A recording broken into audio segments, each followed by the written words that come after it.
Hare Krishna, welcome back to my channel. আমার চ্যানেলে তোমাদের সবাইকে স্বাগত।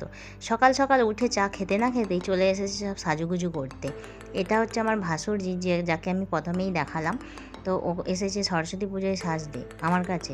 শাড়িটাও পরতে পারে না, গ্র্যাজুয়েশন কমপ্লিট করে ফেলেছে কিন্তু এখনও শাড়ি পরতে শিখলো না। কী আর বলবো, বুড়ো হয়ে গেল, শাড়ি পরতে শিখলো। যখনই কিছু প্রোগ্রাম থাকে তখনই চলে আসে শাড়ি পরিয়ে দিতে হবে বলে। কী আর করব, নিজের বাড়ির লোক, করে দিতেই হবে। আর যেহেতু আমার পার্লার আছে, জানে একটু ভালো করে সাজুগুজুটাও হয়ে যায় ফ্রিতেই। যা কিছু ফ্রিতে হয় সবার ভালোই লাগে, আমারও বেশ ভালোই লাগে ফ্রিতে কিছু করতে পেলে। কালকে রাত্রিতে চুলটা স্ট্রেট করে দিয়েছিলাম, কিন্তু আজ সকালে ভাবলাম আরেকটু করে দিই, ভালো লাগবে দেখতে।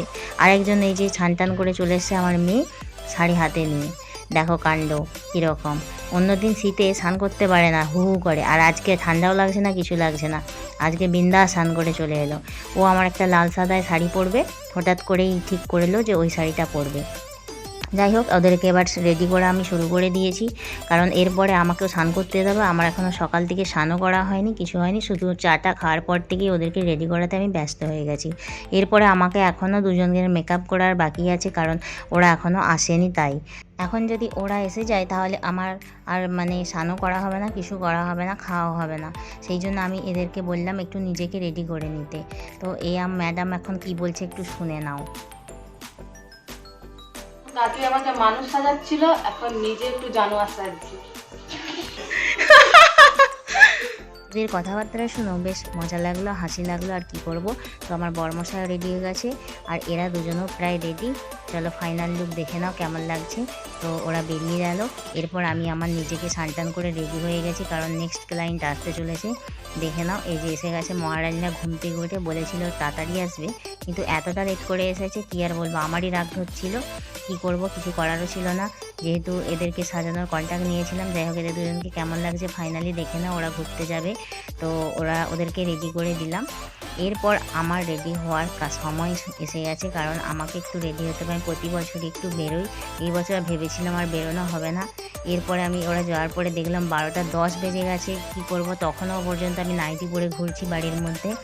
এরপরে আমি যাই হোক একটু সেজে গুজে নিলাম। আমাকে কেমন লাগছে অবশ্যই তোমরা কমেন্টে জানিও, আর আমার লুকটা কেমন লাগছে, আমার শাড়িটা কেমন লাগছে বলিও। যাই হোক, আমরা এখন গাড়ি নিয়ে 3জনে বেরিয়ে পড়েছি। এরপর তোমাদেরকে দেখাবো আমি কটা ঠাকুর দেখলাম, দেখে নাও ঠাকুর।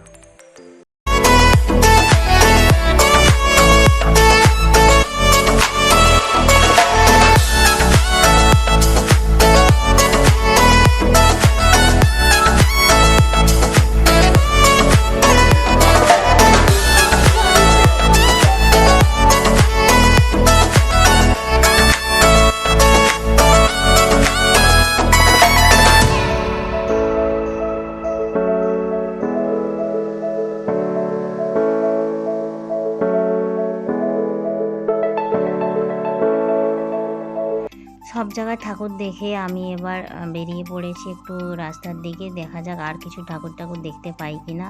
তো আমরা এখন অনেকটা বেলা হয়ে গেছে, তো এখান থেকে আমরা বেরিয়ে এখন চলে গেছি একটা মিষ্টি দোকানে। তো এখানে অনেক রকম মিষ্টি, আজকাল আমার খুবই মিষ্টি খেতে পছন্দ বা খুবই ইচ্ছে করে। তো যাই হোক, কী করব, এখান থেকে কিছু মিষ্টি বাড়ির জন্য, আমার ভগবানের জন্য নিলাম, আর কিছুটা ওখানে দুটো করে মিষ্টি খেলাম। আমার মেয়ে খেয়ে নিল একটুখানি কেক। তো এরপর আমরা ওখান থেকে মিষ্টি নিয়ে একটা অন্য জায়গায় ঠাকুর দেখতে এসেছিলাম। এখানে ব্ল্যাক ডে ছিল সেই দিন, সরস্বতী পুজোর দিন, সেই জন্য এখানে একটু পালন করা হচ্ছিলো। এখানে অনেক শহীদের ছবি রয়েছে, তোমরা দেখতেই পাচ্ছ। পাশে একটি সরস্বতী দেবীকে দেখলাম, এখানটা বেশ সুন্দর করে সাজানো হয়েছে, এখানে আমি একটু প্রণাম করে নিলাম।